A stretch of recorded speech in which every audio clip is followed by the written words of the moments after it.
So I got down to the hoof down here, and I actually have already pulled out some of it. And I was supposed to be much closer to this line than I am. And what I realized was right here, I missed a row. Or a row of 3. What did I? I'm not sure what I missed, but I have to pull it out because it's not lining up. I think it's a row of 3. Anyways, I'm gonna double check on that. Maybe do some counting to see. I could see I was being wrong, and anyways, I got some work to do.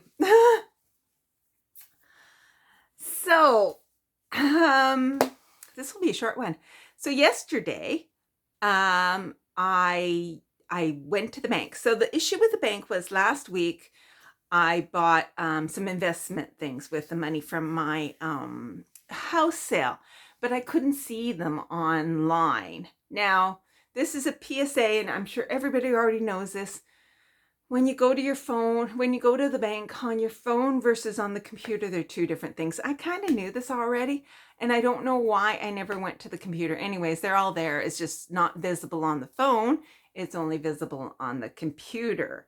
I think I have to go to the computer and add them so that they'll be visible on my phone, but they're there. They've been there. So, but boy, I tell you, that gave me a lot of sleepless nights. I kept trying to tell, because I think what happened was I got set up. He said it wasn't going to appear until a couple of days, just the way the things worked. So I was fully prepared for it to take a little while. And then that was a Friday, it was going to appear. And then I thought, well, it's not going to happen on the weekend. And then Monday happened. And then we had a busy Tuesday, etc. And then I had a lovely day of driving. It was a beautiful day. It's funny, when I did my video and I had all that sunshine shining on my face, my brother commented that having the sunshine in your face is not a bad problem. And he's right, because I think he's out west, and I think they were having some rain. And I was thinking, well, we do have lovely weather here, and you're right, it isn't a problem. So I had a great drive to where I was going. I was glad I allowed an extra hour, because I ended up only having a half hour when I arrived. I was planning to go for lunch, but half an hour wasn't long enough to go for lunch. So I went to my appointment. It was kind of weird because online it said that it was a health center, that the health center was closed, but it wasn't closed. So she looked at my hand, and I am going to get it cut off. Not the hand. It's just this thing right here. And she says it's a fibroma, most likely. And so I'll have a scar, which is not a big deal to me. My career as a hand model is long gone finished. And but she only does surgeries on Fridays, and so that was a Wednesday. So they're going to book me in at some time in the future. So it's all good. I'm glad to get it cut off. Like, you could do like cryo, like burning it off with liquid nitrogen, but that destroys, and you actually can't see the cells. So you don't get a lot of information if it's something different. And she's just like going based on the looks. So it's much better to get it excised with like cut off and a little scar. And then they can actually do histology and see what it truly is. You actually look inside. It was kind of neat. I think on this whole trip, I think even before I went there, I was flashing back to, I used to work in a histology lab. I was a histopathologist with fish. And the funny thing is, when you retire, you end up almost having a new or different life. It's like my work life is in the past, and that is like almost a different me. And the longer time goes by, it is something I used to do, but it's so not me anymore, and I start to forget things. But I loved that job. I really, really did. I think as I was driving to the appointment, I listened to an old CD, Tori Amos, and I had it cranked, and I was kind of thinking back. That took me right back to my job, because I used to, way back when there were Discmans, I used to have my little Discman and headphones on in a fume hood, all geared up, and I'd be, it's called cassetting. You'd cut up the tissues and put them into cassettes, and then they go on a machine overnight. I would do that for hours and hours, like almost all day long, just sitting there bopping away to, and because I think that I listened to that CD a lot. And so it kind of took me totally back to that. And there was a lot in the job that was very artsy craftsy in a way. The next step after you would put them on a machine overnight, which would kind of permeate the tissues with wax. They're sitting in a cassette, and then they're in a machine where it goes through gradations of alcohol. So it goes from 100% down to 70%, and then it has some xylene which clears out any water, and then it goes through wax baths. And so wherever water was in the cells, it gets permeated with wax. And then from there in the morning, you would take it off and you put it in little wax molds. You take like a little mold to put the tissue in, and then you fill it up with molten wax. So it's almost like candle making. And then the wax would harden up, and then you put it on this machine called a microtome, which is essentially like a meat slicer. It's just doing really, really fine sections. And so you'd slice this wax, and because all the cells are permeated with wax, it all have structure.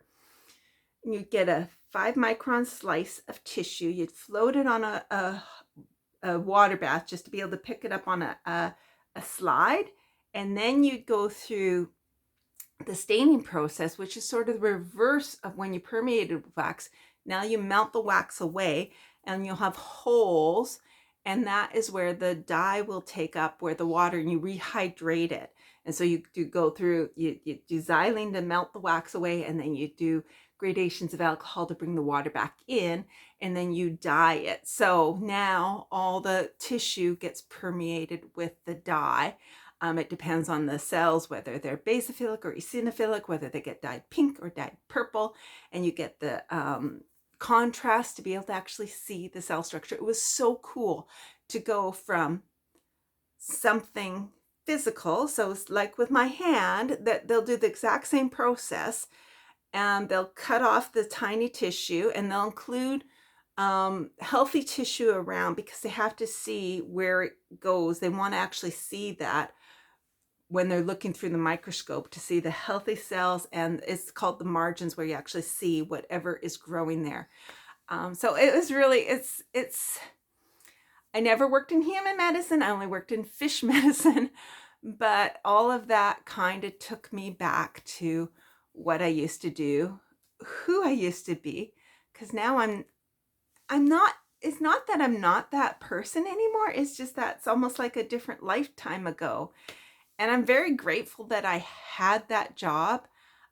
It was a job, I started there in my early 20s, straight out of university.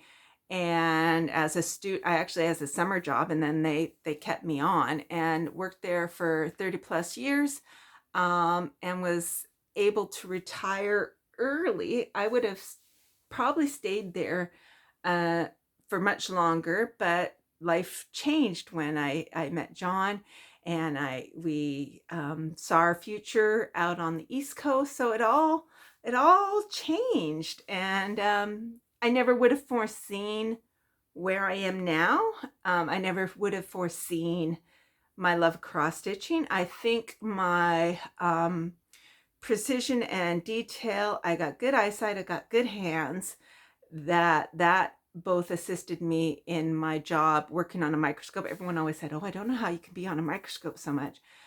And also the actual, like I said, the actual creating of the slides was very craft-like. Like it, I mean, I guess anything when you do it enough, but there was a technique, and it was a very fine detail type technique. And yeah, anyways, I think I feel very fortunate to have had a career that I loved. Not saying there weren't the bad things, like financial stuff and meetings and all that sort of stuff. But I am now cross stitching. So, and loving it. So, I have to wait for her office to call me for an appointment for the hand. But it seems it's a fibroma, and a fibroma is just a benign, it's actually scar tissue. That's if it is what it is, but we're by getting it cut off, not the hand, just the little lump. um, it will they'll be able to look at it more closely and determine that that is truly what it is. So it is all good, nothing wrong. It does hurt, so it'll be nice to. I'm actually quite wanting it removed because can't put my hand in my pocket, even in jacket pockets. Every once in a while, I notice it. So if I accidentally hit it on something, that is really painful. So, but then on my drive home, I took a scenic route. I stopped off at our favorite little coffee shop and had a fancy coffee. Darlene, if you're interested in what that is, it's in Lawrencetown, Bee's Knees. It's my favorite spot.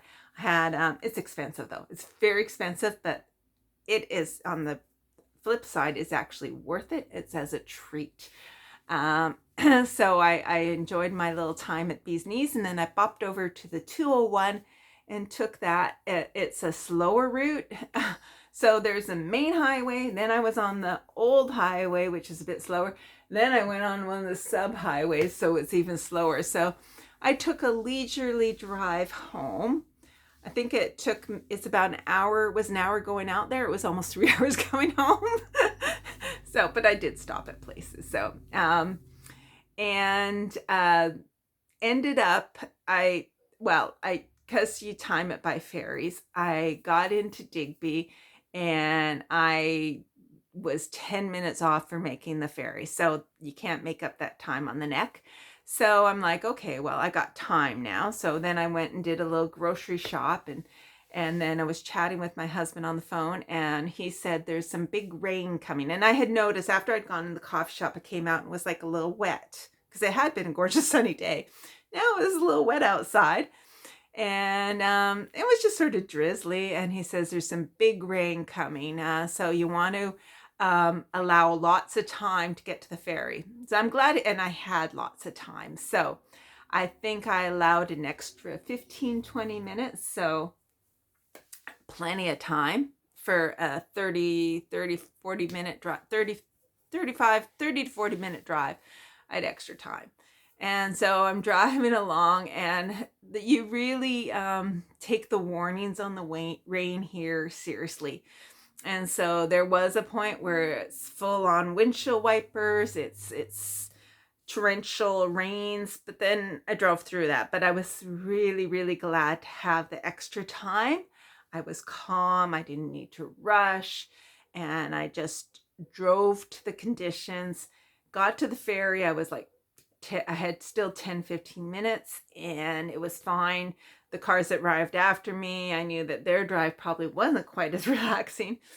And yeah, got home and got home just after the storm, and it was a lovely evening after the rain. So kind of really cool lighting after the rain. But and today is a gorgeous sunny day, so everything is good. I'm gonna take today, gonna tear out that stitching that I did, figure out what's going on, try to get that leg of that horse looking correctly. I'm gonna count and see if I can get it in the proper spot. And yes, that's what I'm gonna do today. Yeah, and maybe get that shelf done. As soon as I finish the stitch along, then I can go back to that, what was it called? Ghostly Heights, or Frightful Heights, something like that.